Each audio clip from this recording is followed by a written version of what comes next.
With my car in the background, I like that. Okay, all right.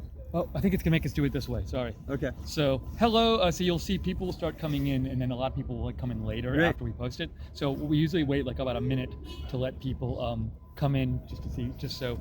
A little queue time. Okay. Yeah, and also I'm gonna show people. That's our office actually.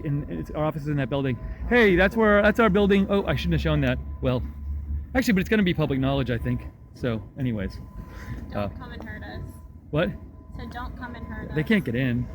Anyways, hi Liz. How are you doing? Good morning. Oh, Liz, maybe I'll give this to you to shoot. Yeah, definitely. But Liz, we have to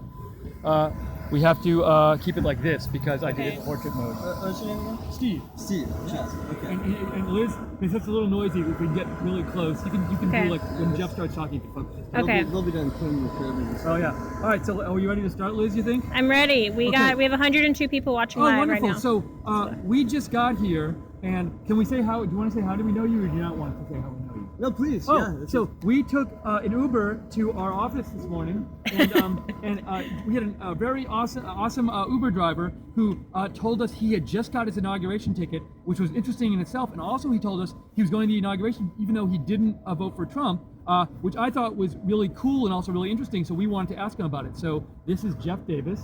Jeff, thank you for talking to us. My pleasure. So explain to me. So you just got your inauguration ticket. When was that? Yesterday afternoon. Did you just decide to get it?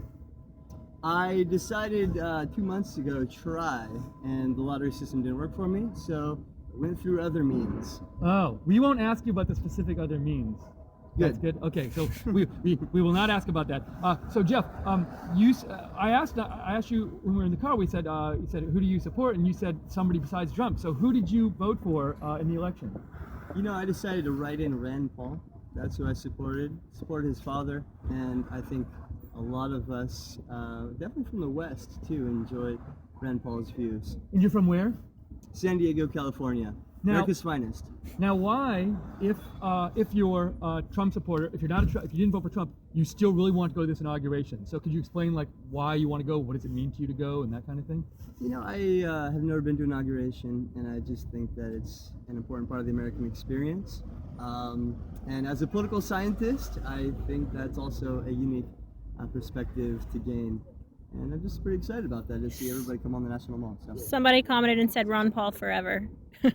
I think it's super cool that Jeff wants to go because like this year, and also I'm assuming for all the inaugurations, you have people on the non-winning side saying like they're angry and they don't want to go. But as you said, I think it's just a cool American thing to do, and it's gonna be my first one too, so I'm really excited to see it. Is there any specific part of it you're excited to see, or just like the whole thing, or what are your thoughts what are you looking forward to for tomorrow?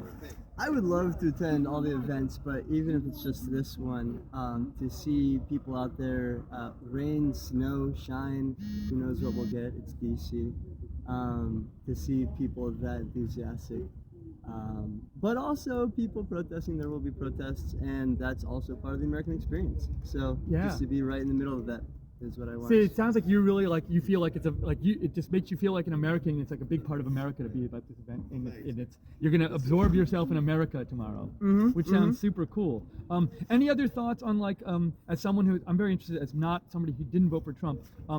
How do you feel about the incoming Trump administration? Are you worried? Are you hopeful? Are you both? Do you have any? Is there any? You don't have to say any of this, but I'm putting you on the spot, so you can not answer. But I'm very interested to talk to somebody who's not a Trump supporter and supports Rand Paul. Sure. About what your thoughts are on the upcoming 100 days or 4 years or whatever. Sure. Well, if I'm going to shoot from the hip here, sure. I didn't vote for Trump. I don't know if I could be inspired by the man. I think there's going to be a very cool learning experience for him, and it'll be interesting to see how he evolves in the office.